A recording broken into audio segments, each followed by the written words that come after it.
அவங்களே சொல்கிறாங்க. மயங்கிட்டோம், கீழே விழுந்தோன்னா மிதிச்சிட்டாங்க. சில பேர் நாங்கள் போகிறோன்னா இல்லை தலைவர் வந்துடுவார் நில்லுங்கன்னு எங்களை நிறுத்திட்டாங்க. அதில் நெரிசலில் சிக்கிட்டோம், மயக்கம் வந்துடுச்சு. இதான் சொல்கிறாங்க. ஏன்னா காலையிலேருந்து சாப்பிடல, நீர் அருந்தலை.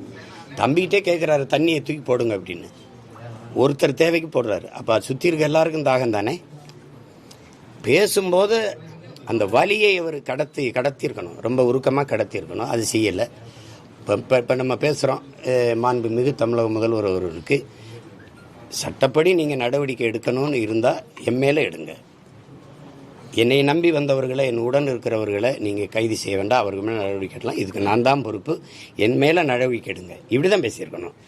நீங்கள் ஏதாவது பழி வாங்கணும்னு நினச்சா நீங்கள் என்னென்னா, இது எப்படி திரைப்பட கதாநாயக வசனம் மாதிரி இருக்குது. இப்படின்னா அங்கே கதாநாயகி குடும்பத்தையெல்லாம் கட்டி வச்சுக்கிட்டு என்னை பிடிச்சி வச்சுட்டு கேட்கும்போது தொடர்தான் இருந்தால் என்னையை தொடு, அவங்களையெல்லாம் விடு அப்படின்னு வசனம் பேசுவோம்ல. அப்படி இருக்கு பார்க்கும்போது.